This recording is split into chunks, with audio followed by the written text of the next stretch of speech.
હું એક વ્યક્તિ તરીકે મારે સૂર પુરાવાની મારી ફરજ પ્રમાણે કહું. તમારે એવું નથી કે હું જે અહીંયા કહું એ બધું માનજો. તમારે કસોટી પર ઘસજો.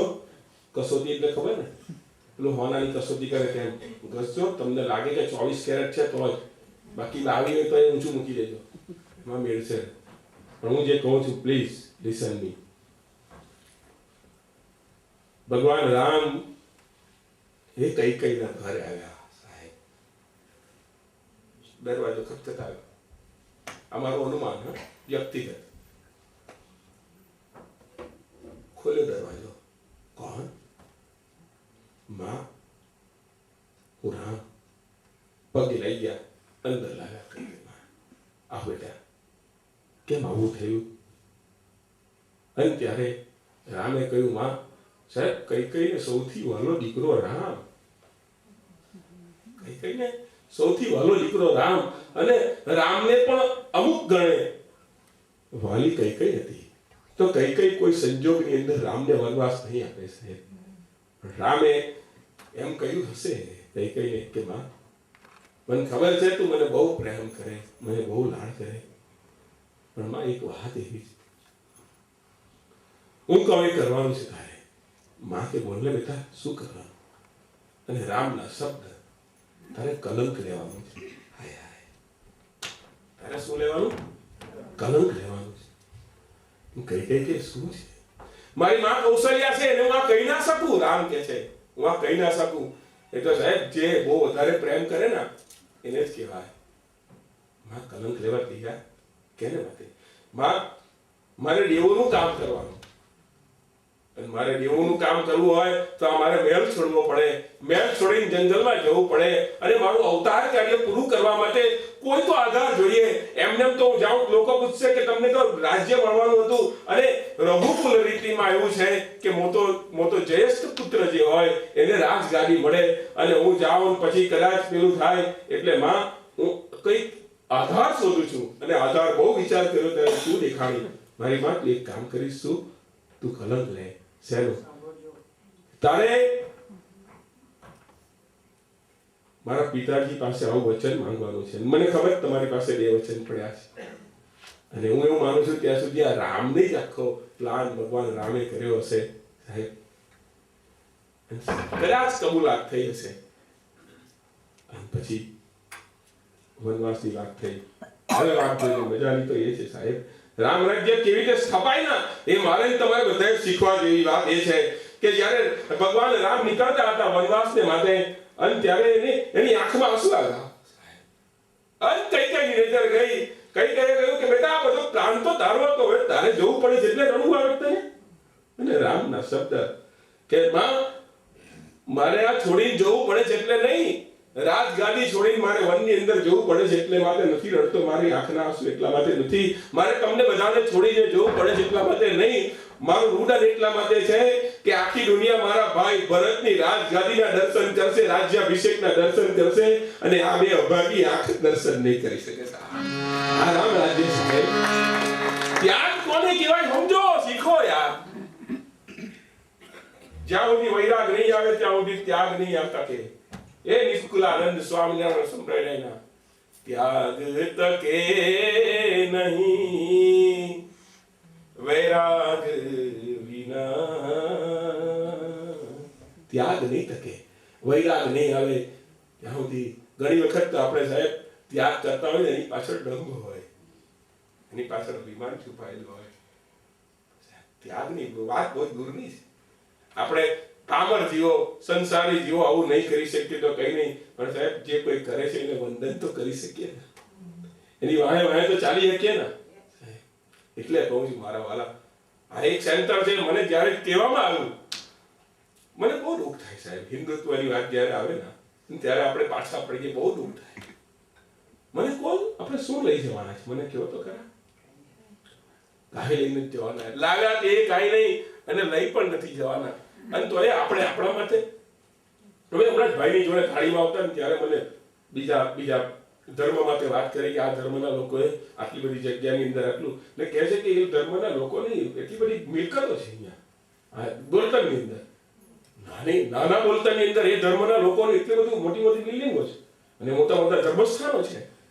અને આપણે કાંઈ નહીં કરી શકીએ હિન્દુ થઈને. ને જ્યારે ડે સેન્ટરની વાત આવી ત્યારે મેં પહેલા વાત કરી કે આઈ વિલ ફર્સ્ટ, હું તમારી જોડે હાથ રાખીશ, તમે ચિંતા નહીં કરો. જ્યાં સુધી ડે સેન્ટર નહીં બને ત્યાં સુધી જમ્પીશ નહીં જાઓ સાહેબ. તમે હાથે તમે તમારા બધાનો સાથ જોઈએ સાહેબ. આની અંદર આ બધું આપણા માટે નહીં, આપણા પછીના વાળા માટે સાહેબ.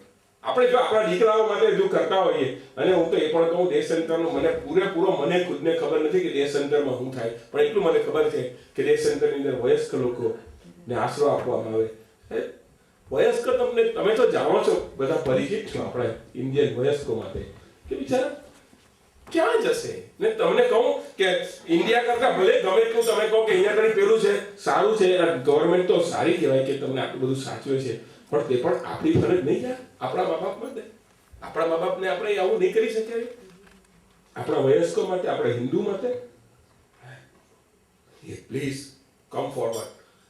આજથી જ એના શ્રી ગણેશ થઈ જવા જોઈએ સાહેબ. આજથી જ આપણે બધા જ ભેગા થઈ અને નિશ્ચય કરીએ કે આવું કંઈક થવું જોઈએ.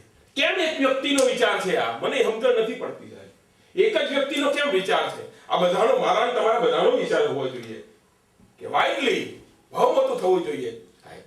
અને ખોળો એટલો મોટો પસારો કે હમણાંના વયસ્કો આપણા છે એ લોકો તો સમાય જ જાય, પણ આવતીકાલની આપણી પેઢી, મેં તો સાંભળ્યું દેશ અંતરમાં બીજી બધી છોકરાઓની પણ પ્રવૃત્તિ કરવામાં આવે, યંગસ્ટરની એ બધી બાળકોની પણ પ્રવૃત્તિ. તો સાહેબ please come forward and join. અને પ્લીઝ બધાને જ કહું છું, જે મોટા મોટા માણસો અહીંયાના છે એ લોકોને પણ એ પણ કહું છું કે જ્યારે આપણી પર લોકોએ વિશ્વાસ મૂકી અને પૈસો આપ્યો હોય તો એક એક પેનીનો હિસાબ એના ચરણ સુધી, એના ઘર સુધી જવો જોઈએ. આવી પણ આપણી ફરજ છે. અને મને વિશ્વાસ છે કે આવું થઈને જ રહેશે. અને આપણે બધા ભેગા થઈ અને આજથી જ શુભ સંકલ્પ કરી આવો પ્રેમથી, ભાવથી. બાકી ગોવિંદ ભગત તો કહે છે કે જિંદગીમાં કેટલું કમાણા રે, જરા સરવાળો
સુખ એટલે તમે જે માનો છો એ ભૌતિક મને તમને મળી શકે. તમને વાત કહું તમને, એક ગામની અંદર બહુ મજાની વાત છે.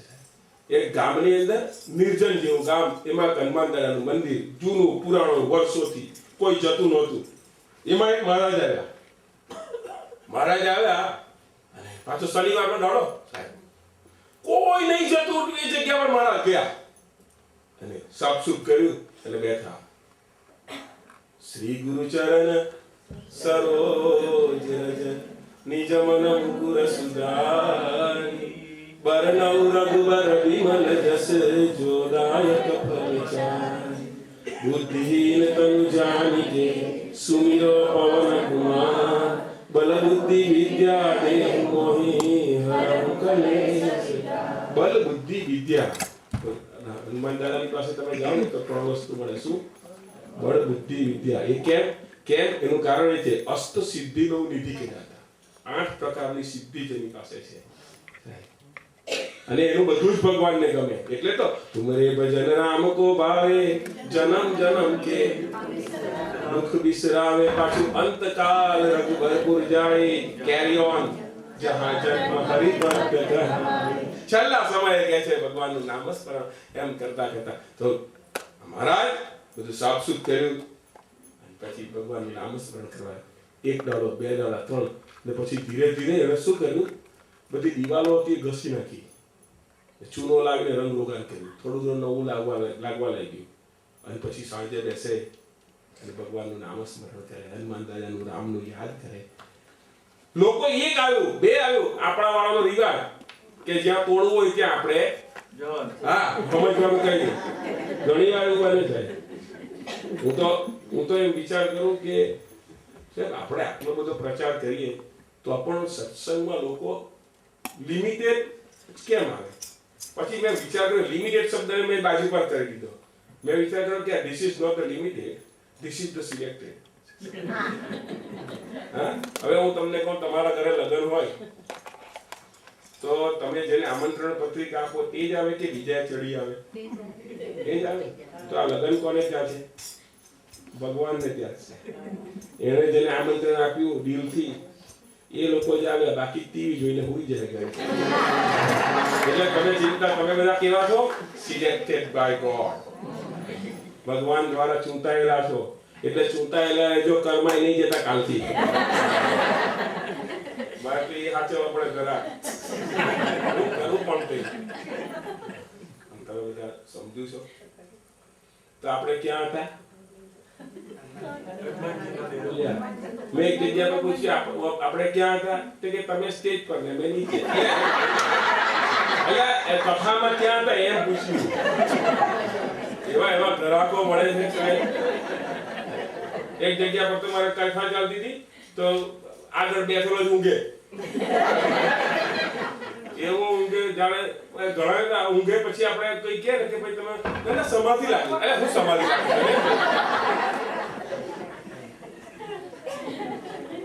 ભજન ચાલતું હતું આપણે રાષ્ટ્રગીત પર કે તું તો બેઠો બેઠો ધરણી ધ્રુજાવે કે મહાત્મા ગાંધીજી. તું તો બેઠો બેઠો ધરણી ધ્રુજાવે કે મહાત્મા. એટલે બાજુવાળો પેલો મારી નજર ગઈ એટલે મેં બાજુવાળાનો હિસાબ જગાડ તો આમ કહેવાય કોણી મારી ચાલુ કરી દીધું. તું તો બેઠો બેઠો બરણી ઉગાડે. એટલે મેં કીધું લે બરણી નહીં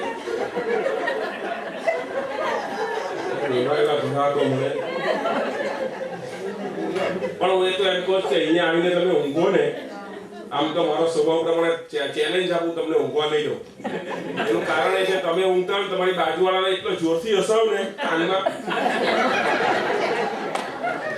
જાગી જ જાઓ. એટલે ઊંઘવું હોય તો અહીંયા આવવાનું નહીં.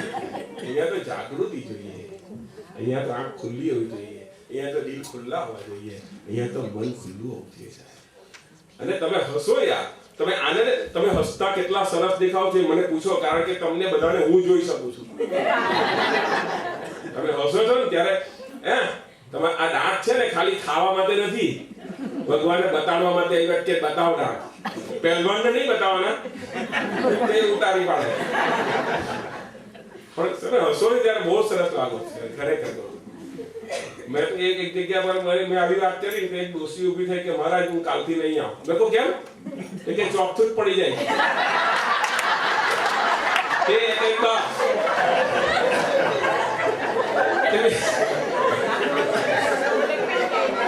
પડી જાય ચોખ્ખા. ભગવાને ખરેખર એટલી સરસ. એટલે હવે બંધ થાવ કે હવે સાચે સાચું આપણે ક્યાં હતા? બસ હનુમાન દાદાના મંદિરની અંદર પેલા સંત આવ્યા, રંગ રોગાન કર્યું અને એક દિવસ કથા શરૂ કરી સાહેબ. બીજે દિવસ ત્રીજે દિવસ લોકો ગામનું જે નોતું આવતું એ આવવા લાગ્યું. ધીરે ધીરે વધ્યું. જ્યારે જાગૃતતા આવે ને એટલે જ હું મંદિરની પણ વાત કરું છું. જાગૃતતા આવશે ધીરે ધીરે. હવે સમજી લેજો, હવે વરસાદ પડે ને ભારતની અંદર, તમને ખબર વરસાદ ગરમી પછી આપણો સિસ્ટમથી ચાલે. અહીંયા જેવું નહીં કે ગમે ત્યારે વરસાદ પડે ગમે ત્યારે તડકો થાય. તમે બહાર નીકળો તો આપણે વિચારીએ હા કેટલો સરસ તડકો, નાકા પર કે ધડ પાછું બંધ થઈ જાય. અહીંયા કઈ વેધર નું નક્કી, બીજા કેનું નક્કી નહીં.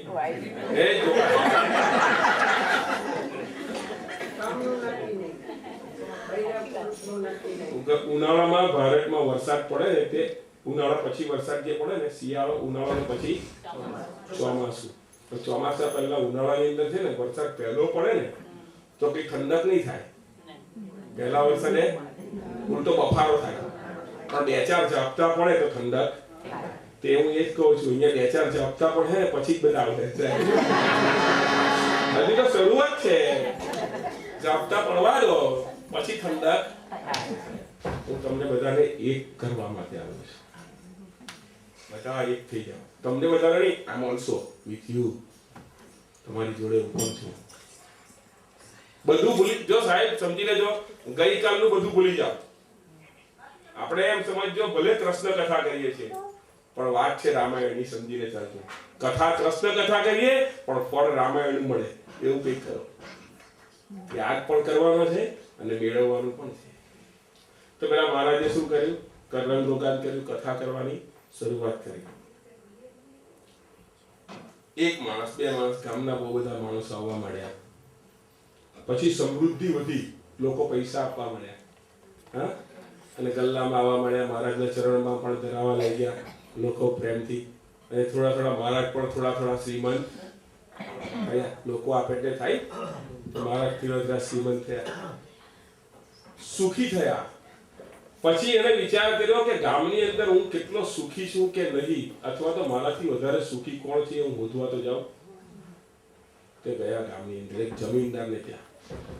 જમીનદારને એટલે ખબર ને પૈસા બહુ હોય, એને ત્યાં ગયા અને પૂછ્યું કે બાપજી તમે કેમ છે, તમારું કેમ ચાલે છે, સુખી છો? તે કે સુખી તો છું પણ તકલીફ છે, શેર માટીની ખોટ. આ બધું કોને આપીએ જઈશ? પૈસા બહુ છે જુઓ, પણ શું નથી? સંતાન નથી. શેર માટીની ખોટ એટલે સંતાન નહોતું. કે છે કે તો કોણ તમારાથી સુખી કોણ? કે ગામની અંદર બીજા એક છે પૈસાદાર માલદાર વ્યક્તિ, એને ત્યાં જાઓ. તો સંત ત્યાં ગયા તો ત્યાં આની પાસે પૈસા પણ હતા અને 5 દીકરા હતા. કેટલા? 5 દીકરા. એટલે મહારાજે કહ્યું કે બાપજી તમે સુખી ને? તે કે ધૂળ સુખી કે શું? કે 5 છે પણ કપૂર છે, એના કરતા નહીં હોય તો સારું કે છે. વાવ્યા રે વાવ્યા મેં તો આંબલિયાના બીજ રે, કે મારે ઘર મેરે બાવળીઓ ક્યાંથી ઉગીઓ જી. આવા પડ્યા. એટલે પછી કહે છે કે હવે કોઈ પૈસાદાર ખરો તમારા આપણા ગામની અંદર? તો કહે છે કે આ છે એક શેઠને ત્યાં જાઓ, એને ત્યાં પૈસો પણ છે, છોકરાય સારા છે, બધું સારું છે. ક્યાં ગયા? આપણી જય શ્રી કૃષ્ણ કે તમે બહુ ધની છો મેં એવું સાંભળ્યું, સુખી ખરા ને? કે ચાલો આંગળી પકડીને લઈ જાઓ. તો લઈ ગયા. એક મોટો વોલડ્રોપ જેવો પેલો કબાટ ખોલ્યો, વોલડ્રોપ જેવો. કે છે મારી પાસે પૈસો બહુ છે, છોકરા એટલા બધા હારા છે, મારી સેવા કરે, પણ આ જુઓ દવા, કૃષ્ણ કનૈયા બધું છે તો દવા એ પકડો છે. અહીંયાના તો લોકો ખબર નહીં કે વધારે નથી બોલવું. તમારે સૌથી પહેલા શરૂઆત ક્યાંથી થાય? ના પેલામાં શરીરમાં ઘૂંટણથી થાય કે નહીં? બધાને આ જ ઢકડાઈ જાય એટલે ખુરશીમાં બેસીને ભજન સાંભળવા. અહીંયાથી જ આંકા વળાઈ ગયું કે છે, આમને આમ જ રહે છે, આમ તૂટી જાય. ગોવિંદ ભગત કહે છે કે જિંદગીમાં કેટલું કમાણા રે જરા સરવાળો માણજો, અને સમજુ સજ્જન ને શાણા રે જરા સરવાળો.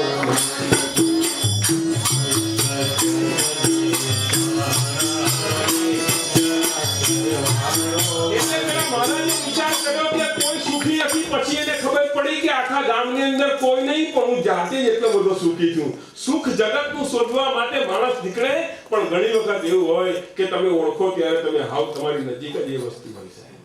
પેલી કહેવત છે ને કે બગલમાં છોકરું ને ગામમાં દીધો રમે છે. તમારી હોળે જ છે. તમારી પાસે સુખ છે, પણ અંદરથી વધવા આવડવું જોઈએ યાર. હરણના પેટની અંદર કસ્તુરી ડૂટીમાં છે, પણ જો હરણ છે ને એને જે સુગંધ આવે ને તો એ જાતે શોધવા નીકળે છે.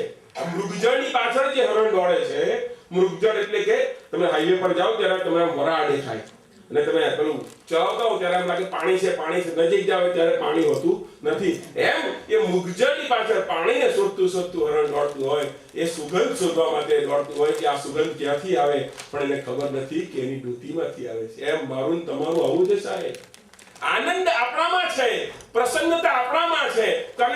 કનૈયાની વાત જે છે, કૃષ્ણ કથા જે છે એ આનંદ પાવનારી. કૃષ્ણ કથા આનંદ પાવનારી.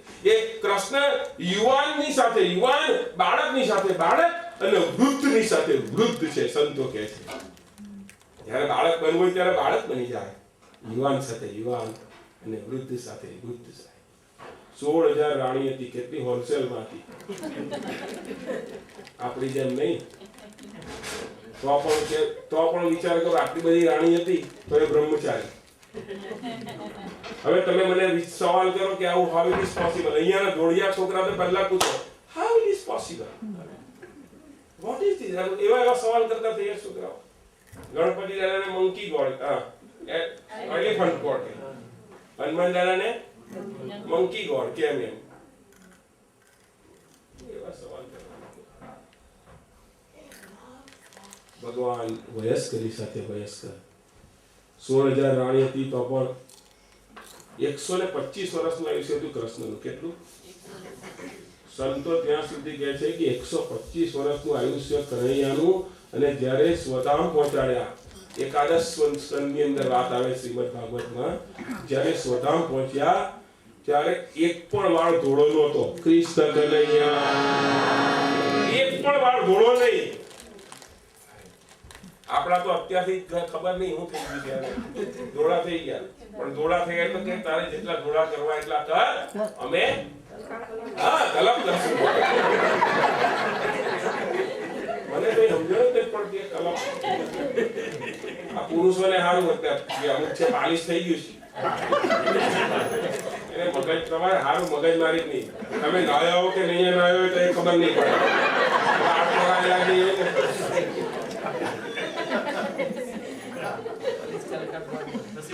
નસીબદાર જો, પણ તમે નસીબદાર છો ને એનું કારણ તમને મને ખબર કેમ નસીબદાર.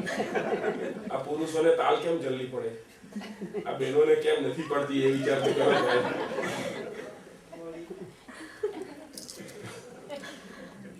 ભગવાને કેવું કર્યું છે, બહેનોને બહુ સારું આપ્યું છે. ખરેખર બેન તમે બહુ નસીબદાર છો કે તમને વ્રત આપ્યા. શું આપ્યું? વ્રત આપ્યા. વ્રત આપ્યા. તમે નાના હતા ત્યારે સારો વર મળે એટલા માટે વ્રત થયું જયા પાર્વતી વ્રત, બરાબર છે.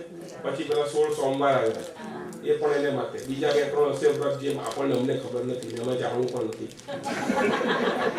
એ શેને માટે? ચોઈસ નો પતિ મળે, પસંદગીનો પતિ મળે. એટલે જ ને તમને છે કોઈ એવું વ્રત પસંદગીની પત્ની મળે એવું છે? માતાજીને કહ્યું અમે ગુનો કર્યો લ્યા, અમે તારા બાળક નથી, અમને પણ ચોઈસની તો જોઈએ કે નહીં? ત્યાં સુધી અહીંયા સુધી વાંધો નહીં, લગ્ન થાય પછીનું પણ એક વ્રત છે તમારા માટે. પેલું વટ સાવિત્રીનું આખું સૂતરનો આંટો મારે ઘોડો એ ત્યારે ભારતમાં તો પેલા આંટો મારવા જાય તે પહેલા છે ને આંટો મારીને આવે ત્યારે જવાનું અહીંયાથી પીળી થઈ હોય, એ અહીંયાથી અહીંયા સુધી આખું પીળું પીળું પીળું જાણે છે પેલું એ થાય ને પૂજન કરે ત્યારે. હવે પેલું એ શેના માટે તમે આંટા મારો છો? કોનું વધે? પણ એને પૂછો તો ખરા તારે લાંબા થવું જ કે કેમ? અમારી લગ્ન કર્યા પછી તારા લાંબા થવું છે કરે બિચારો મોર્ગેજ ભરી ભરી તો કમર તૂટી ગયો તું યાર ડે કરે છે. ભગવાને કનૈયો કહે છે કે મારી રચના જુઓ છે. કનૈયાની રચના, ભગવાનની રચના એટલી બધી સરસ છે. આ બધું ચક્ર ગોઠવ્યું છે. શરૂઆત આપણી ગૂંથણથી થાય. તમે જોજો જન્મ્યા ને ત્યારે પણ શરૂઆત ચાલવાની ગૂંથણથી થઈ. પહેલા ગૂંથણિયા લઈ અને ગૂંથણિયા અને છેલ્લે જવાનું હોય ત્યારે પણ જોજો. જન્મ્યા ત્યારે દાંત હતા, ઉપર જઈશું ત્યારે પણ એ ચોથાની વાત ભૂલી જજો યાર. ચોથા તો આપણે કરાવી યાર. આ વાળ કાળા કરાવી મને સમજે પેલો નહીં પેલો સાહેબ બહુ સરસ છે વાત, બહુ મજાની છે વાત. તમને કહું એક જગ્યા પરથી હું પેલા રેલવે સ્ટેશન પરથી આમ ઉતર્યો તો અમે બોર્ડ મારેલું લોમા તેલ. કયું? લોમા તેલ. તેમાં લખ્યું હતું શ્વેત વાળને શ્યામ બનાવે છે, એટલે ધોળા વાળને કાળા બનાવે. શું લખેલું? લોમા. એ લોકોએ દોડાદોડ બહુ બધી લોકોએ બાકી લીધી ને લોકોએ અંદર નાખીને મરી ગયા, તો એ કાળા થયા. તમે આ બાટલી લઈને પેલા પાસે આવ્યા કે હું ફેકોલોજી કહે છે કે લોમા ખબર છે કે મેં તો પહેલેથી કહ્યું હતું કે લોમા.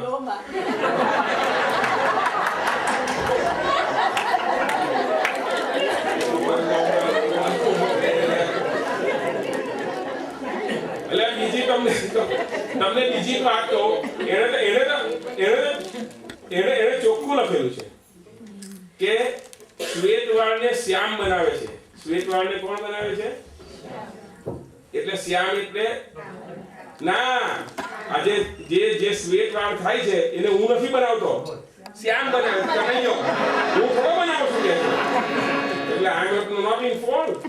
અત્યારે અહીંયા બ્રિટનમાં પણ કહે તો આ બતાવી દેવાનું કે અમે તો ચોખ્ખું લખેલું લોમાં, તો એ લેવાય ને ચોખ્ખું લખેલું કે અમે નથી બનાવતા, શ્વેત વાળને તો શ્યામ બનાવે, અમારું તેલ નથી બનાવતું.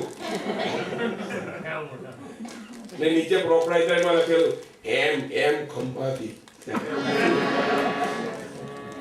કનૈયાની એ લીલા સાહેબ. તમે જન્મ્યા ત્યારે નાક નહોતા, ઉપર જઈશું ત્યારે નહીં. નાના હતા ને ત્યારે આપણી માં કે બાપ આપણને આંગળી પકડીને લાવતું હતું, અને મોટા થયા ત્યારે આપણા દીકરાના દીકરા આંગળી પકડીને ભજનમાં લઈને આવે. આખી ચક્ર જુઓ ગોળ ગોળ. કનૈયાની લીલા એ બહુ રસસ્પદ લીલા થઈ, આનંદની લીલા થઈ. આપણે અહીંયા માટે ભગવાને મને તમને અહીંયા મોકલ્યા છે, સમજી લેજો. શું કરવા મોકલ્યા? પહેલા તો એક પહેલા કારણ કે શ્રીમદ ભાગવતની શરૂઆત તે થાય છે ને એ પ્રશ્નોત્તરીથી થાય છે. પરીક્ષિત રાજાએ પ્રશ્ન કર્યા સુખદેવજીને કે જેનું મૃત્યુ નજીક આવ્યું હોય અને શું કરવું જોઈએ. વાત સાચી છે. એટલે શ્રીમદ ભાગવતની શરૂઆત જો પ્રશ્નોત્તરીથી થાય તો હું પણ તમને પ્રશ્ન કરી શકું કે તમે લોકો અહીંયા શું કામ આવ્યા? ફટાફટ બોલવા માંડો. બોલો ઝડપથી. ભક્તિ કરવા, પછી કથા સાંભળવા, પછી ભગવાનનું નામ લેવા, પછી શું સુધારવા? કોનું? પણ એ વાત સાચી છે સાહેબ, ભાઈ વાત સમજી લો. આપણી પાસે બે વસ્તુ હતી, એક જન્મ અને બીજું મૃત્યુ. જન્મ તો નહીં સુધારી શકીએ કારણ કે બહુ નાના હતા એને ખબર પડી નહીં કેવી રીતે શું થાય, પણ મૃત્યુ તો સુધારી શકીએ.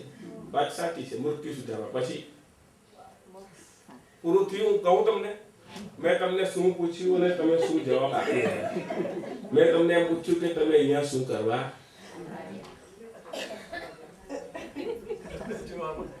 લે આજે તમને જોવા મારું જોવાનું રાખ્યું.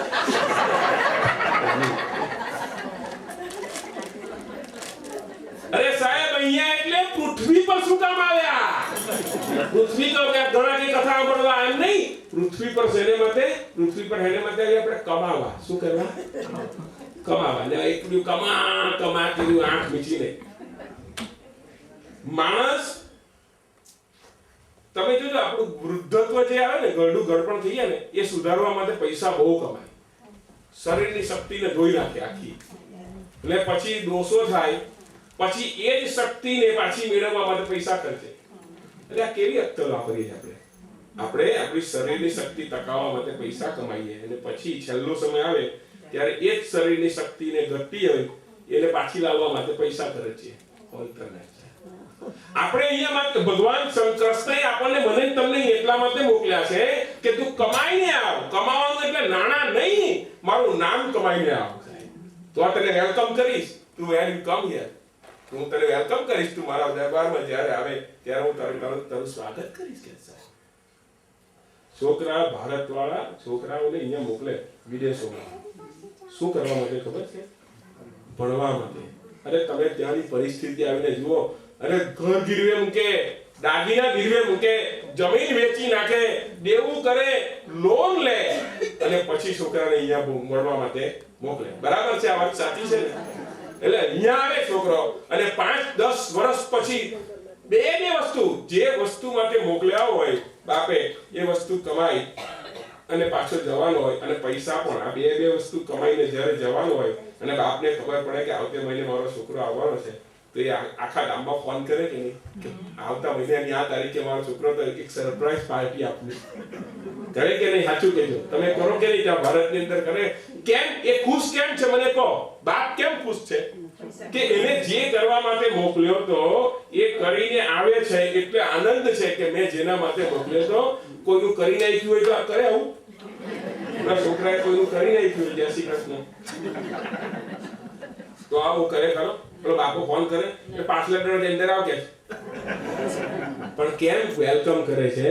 કે એને જે કામ માટે મોકલ્યો તો એ કામ બર કરીને આવે છે. એમ મને તમને ભગવાન શ્રી કૃષ્ણએ અહીંયા મોકલ્યા છે એનું નામ કમાવા માટે, સચ્ચાઈ મેળવવા માટે અને લોકોનું ભલું કરવા માટે, કોઈને નડવા માટે નહીં. હવે કરશું આપણે કોઈનું ભલાઈ કરશું તો જ્યારે ઉપર જઈશું ને ત્યારે ભગવાન વેલકમ કરશે. મારા વાલા તું જે કરવા માટે હવે તું બોલ તારે શું કરવું છે? ત્યારે ફરીથી ક્યાં બોલ્ટનમાં જન્મ લેવો કે ઇન્ડિયામાં લેવો? તારી શું રજા છે એ પૂછશે. તો કે છે સમજ સજ્જન ને શાણા રે જરા સરવાળો મારી.